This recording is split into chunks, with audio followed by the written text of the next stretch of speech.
Close your eyes for a moment.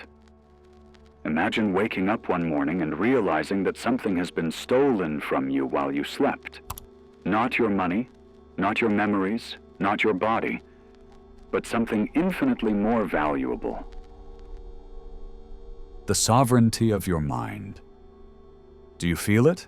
That stab in your chest, that vertigo running down your spine, that terrible suspicion that you are no longer the architect of your thoughts, but just a confused guest in your own head.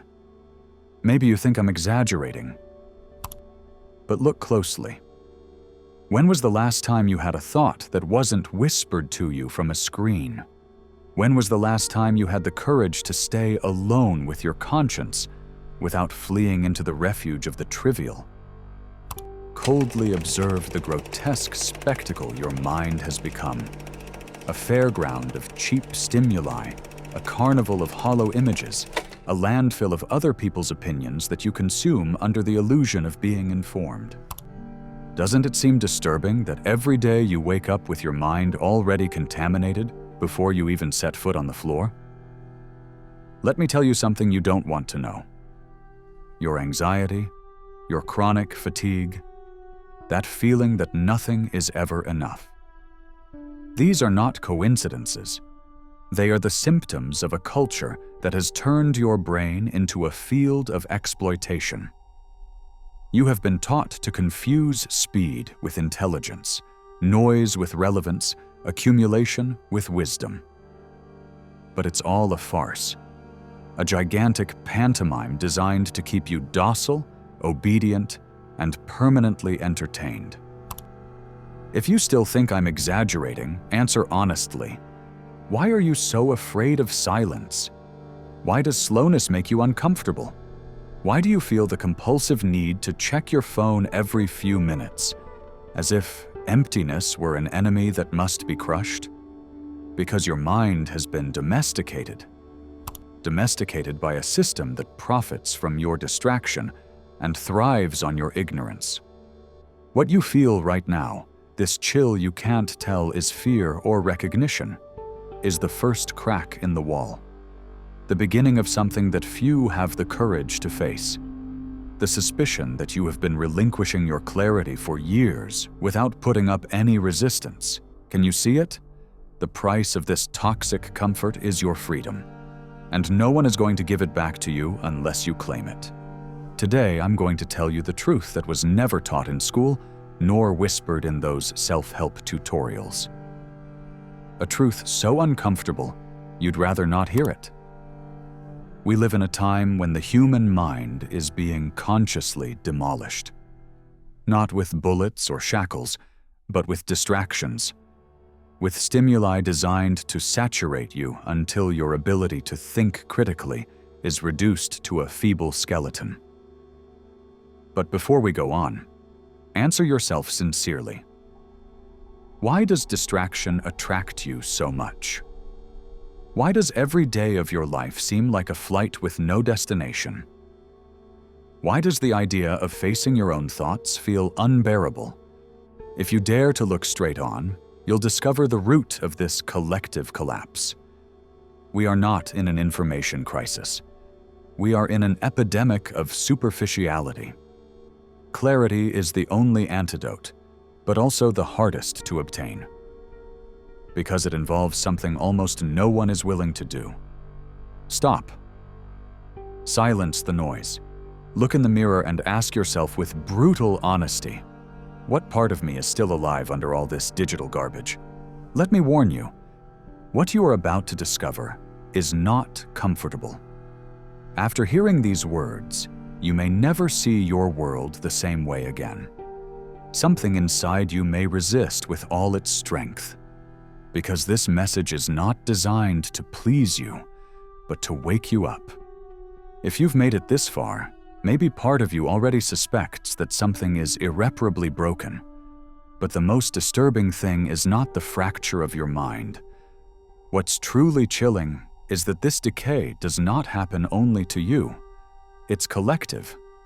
A carefully cultivated mental illness disguised as progress. Because while everyone applauds immediacy and celebrates the overload of useless data, No one stops to ask, what are we losing in this orgy of distraction? Let me tell you something that very few dare to say. Every time you consume without filtering, every time you confuse information with knowledge, you are feeding a void that can never be satisfied. And that void is not harmless. It grows. It expands within you like a corrosive stain that slowly dissolves your identity. This is how the ecosystem works. The less you think, the more you're molded. The more you react, the less you decide. You become an emotional puppet that confuses impulses with purpose. But there is something even more perverse in this picture. You have been made to believe that all this mental exhaustion is a sign of productivity. Anxiety has been normalized as if it were the inevitable bill of modernity. Chronic fatigue is presented as a medal proving your commitment. No one explains to you that living with a mind on fire is not a sign of engagement, but of slavery. Doesn't it seem suspicious to you that deep thinking has been banished from public spaces? Before, reflection was a prestigious act. Now it is almost a stigma. We are surrounded by people who pride themselves on questioning nothing. They proclaim themselves authentic while regurgitating the same slogans over and over. Authenticity has become a disguise for mental laziness because it is much easier to repeat than to investigate, much more comfortable to react than to reason. And meanwhile, intelligence withers, suffocated under tons of ephemeral content. Want me to tell you another uncomfortable truth? The culture of distraction doesn't just infect your ability to think. It also robs you of something even more delicate, your capacity to feel deeply.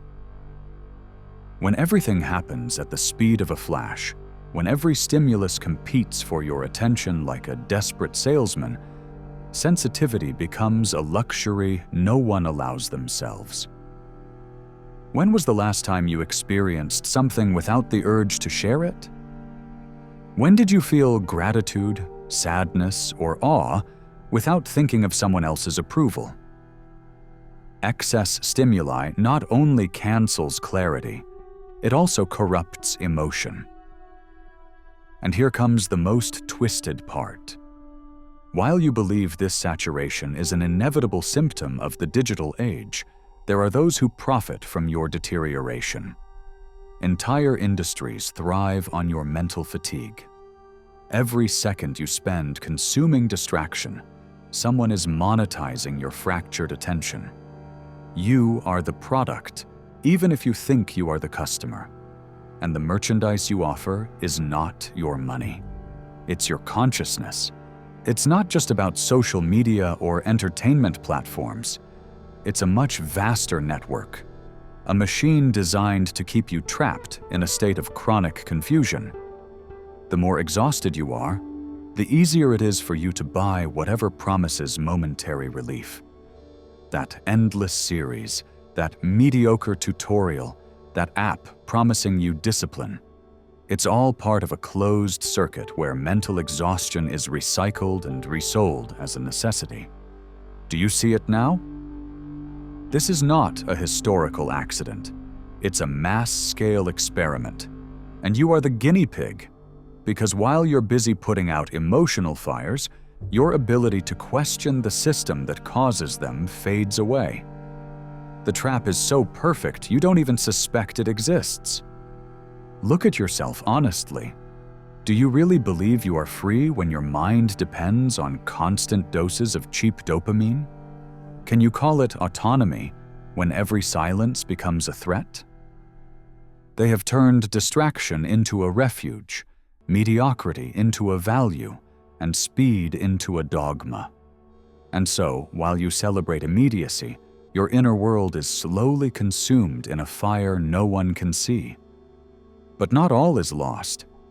Even if it's hard to imagine, there's still a small group of individuals who refuse to bow to this dictatorship of the superficial.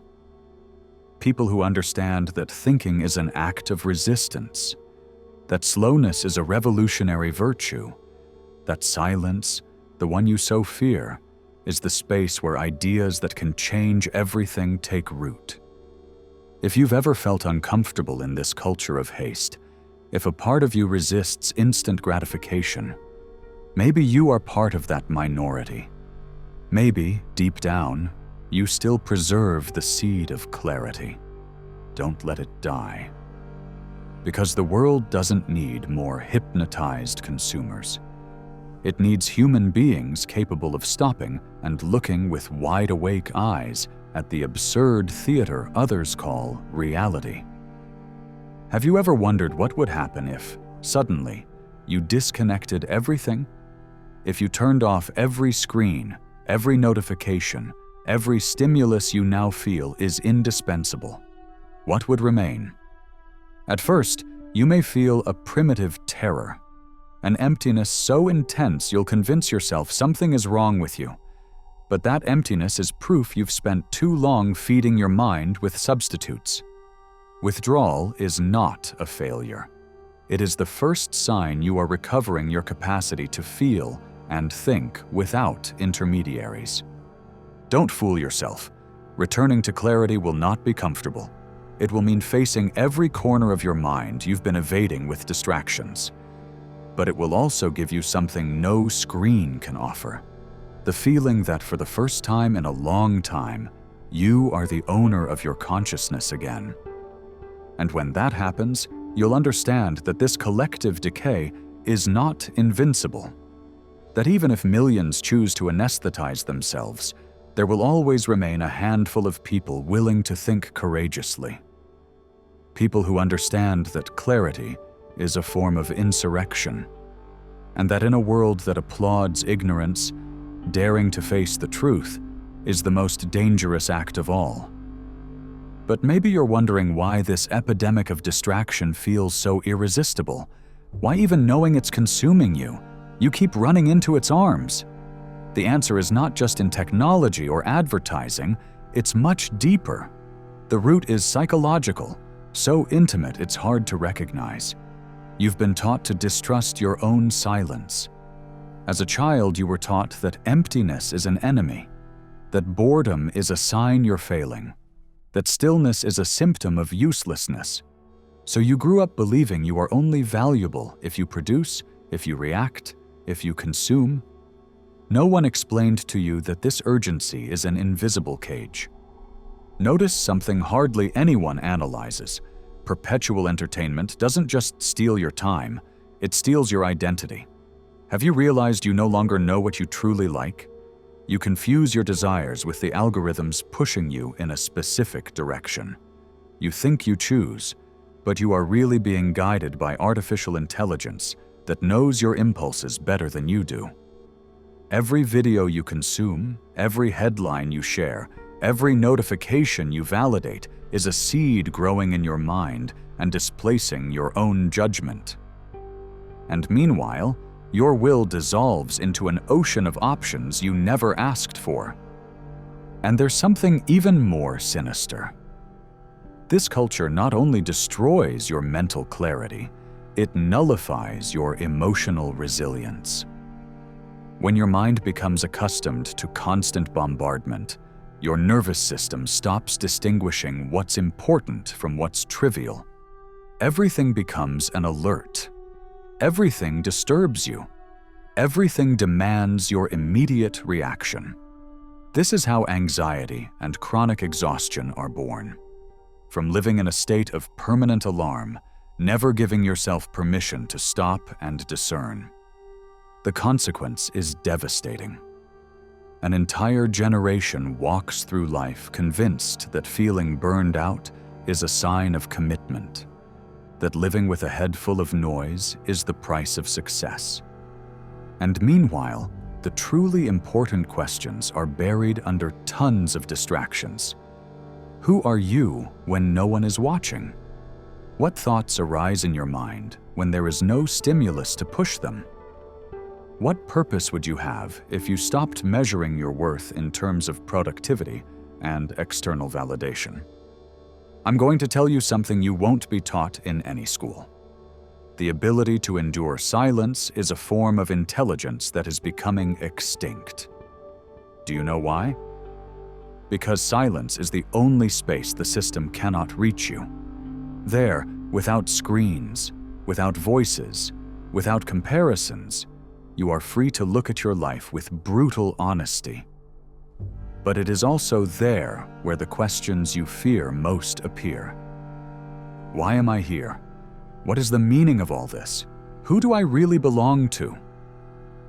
Most people would rather not know the answers, because they would mean dismantling a whole building of inherited certainties. And so we go on, displacing discomfort with stimuli, suffocating curiosity with noise, anesthetizing consciousness with entertainment. Because real thinking hurts, truly feeling is exhausting, and truly being requires a courage that not everyone is willing to cultivate. But there's a secret almost no one confesses. Your mind retains the capacity to rebel, even if it has slept for years. Every time you dare to do something without a screen in front of you, every time you choose slowness, even though everything pushes you to rush, every time you decide to question your impulses, you are rebuilding a muscle they told you was useless. The muscle of clarity. Look around you. Do you see that lost look in the eyes of people glued to their devices?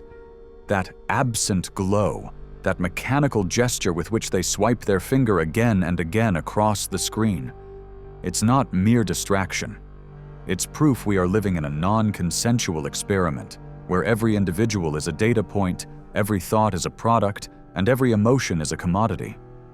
And if you think I'm exaggerating, ask yourself why it is so uncomfortable to be without distractions. Why that silence weighs on you like guilt. Because in that void, everything you have been postponing reappears. The decisions you didn't make, the conversations you avoided, the versions of yourself you buried under the incessant spectacle of the immediate. But here comes the most uncomfortable detail of all. Even if the whole world lives anesthetized, no one will answer for you the day you realize you've wasted your entire life in a theater of trivialities. No algorithm will bear your regret. No social network will give back the years you spent feeding mediocrity. And then you'll discover that the only way to preserve your dignity is to dare to look where no one else wants to look, the deep well of your own consciousness. And maybe you think this sounds too dramatic. But tell me, isn't it tragic that most human beings would rather live anesthetized than awake? Isn't it a tragedy that clarity has become an almost exotic privilege? We're not talking about something trivial. We're talking about the only tool that will allow you to get through this time of mental decline without completely losing yourself. And if you still have a trace of will, if you still have a remnant of inner pride, listen carefully. This world doesn't need more docile consumers. It doesn't need more slaves to easy stimulus. It needs human beings who dare to rebuild the mind. People capable of valuing silence as a sacred space. Individuals willing to withstand the vertigo of freedom without fleeing. Because if it isn't you, if it isn't us, who will be left to remind this age that intelligence does not die as long as someone dares to think? And maybe you wonder what's the point of resisting if everything around you seems designed to push you back into lethargy. The answer is brutally simple. Because surrender is not harmless. Because every time you decide not to question, you're giving up something you'll never get back. Let me tell you something few dare to admit. The conscious renunciation of clarity is not neutral. It has a cost. And that cost is your ability to experience life fully. Think about it coldly. When your mind is colonized by urgency, what space is left for curiosity? When every moment is programmed to distract you, what space survives for contemplation? Maybe you don't notice it, but that perpetual hurry is stealing something that used to be considered sacred. The chance to discover yourself without the interference of someone else's narrative. Have you realized that every time an uncomfortable thought arises, your immediate reflex is to seek refuge in distraction. It doesn't matter if it's a silly video, a trivial conversation, or an endless stream of empty headlines. The essential thing is not to be left alone with that discomfort. Because in that uncomfortable silence live the questions you fear the most. Am I living according to my values or to the expectations of others? What is the meaning of what I do every day? Why have I allowed my mind to become a container of emotional garbage? And here appears another nuance no one wants to discuss. Chronic distraction not only impoverishes your thinking, it also incapacitates you for deep commitment. Because everything that's truly worthwhile in this life, genuine friendship, love that grows slowly, true learning, requires time and sustained attention. But if your mind has gotten used to jumping from stimulus to stimulus, how are you going to sustain anything that doesn't provide instant gratification? The irony is that the deeper you dive into this fast and superficial consumption, the more that sense of emptiness grows.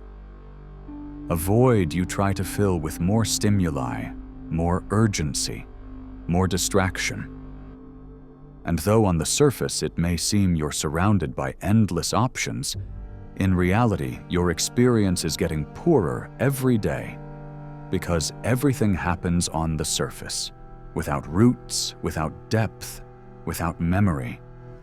Maybe you don't want to hear it, but this is the real price of your unconditional surrender to the culture of the fleeting, the progressive inability to sustain wonder. Do you remember when you were a child and you could be fascinated for hours by an idea, an object, a landscape? When was the last time you felt that unadulterated curiosity? That faculty didn't disappear by accident. It was eroded by years of constant stimulus, by the mechanical repetition of content designed to keep your attention captive, but sterile. And now comes the most uncomfortable question of all. Who benefits from you living like this?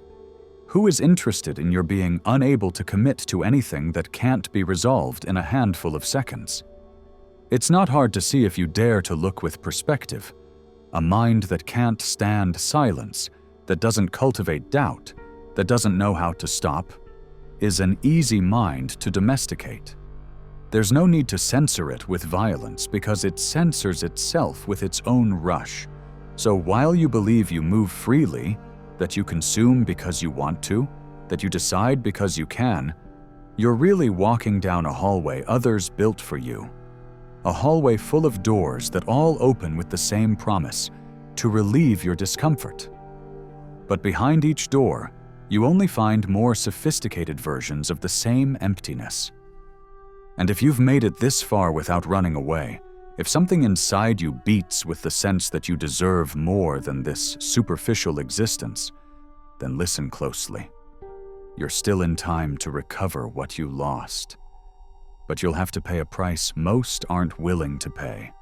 The radical discomfort of feeling again, of thinking again, of looking at yourself without anesthesia. Because even if no one has told you, clarity is not a gift. It's conquered. It's not a state that happens by accident, but a discipline that is trained. It takes courage. It takes patience.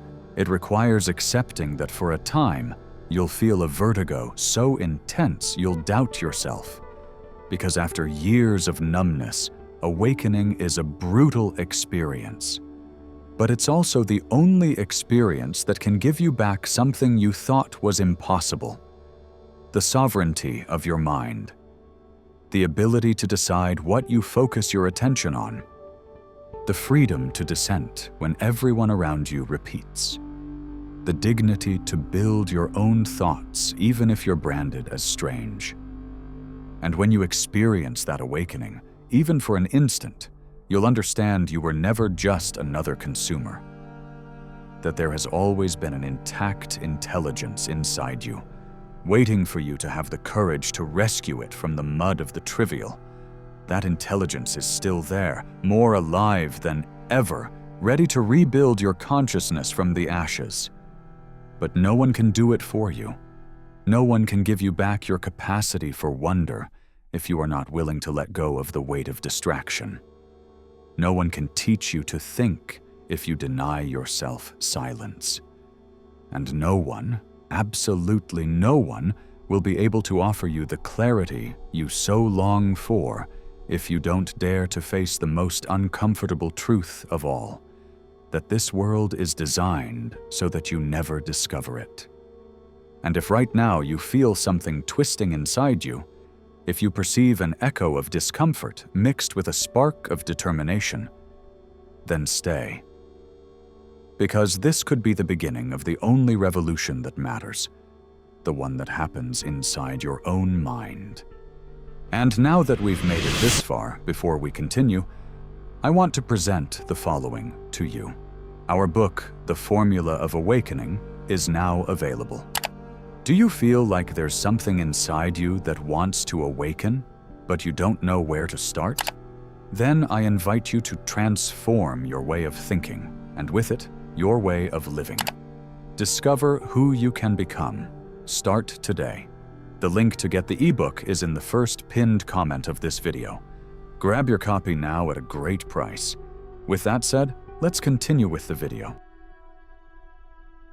And if you have endured up to this point, if you are still here without looking away or seeking refuge in another stimulus, then you are different. Because most can't stand this conversation. Most run away, close the window, swipe the finger, and look for a placebo that will return them to comfort. But not you. You decided to stay. And that means that inside you, something still survives that this system has not been able to domesticate. The longing for truth. Maybe right now you notice an uncomfortable silence enveloping your thoughts. Don't try to fill it. Listen to it. That silence is proof that you are alive inside, that your consciousness is still hungry for something that cannot be bought or downloaded. Meaning. And here, in this strange and brutal pause, I want you to ask yourself something very few dare to consider. What if all this emptiness you feel is not a defect, but a sign that you are ready to start again? What if this discomfort is the invitation you've been waiting for all these years? Because there is one certainty that no one can ever take from you.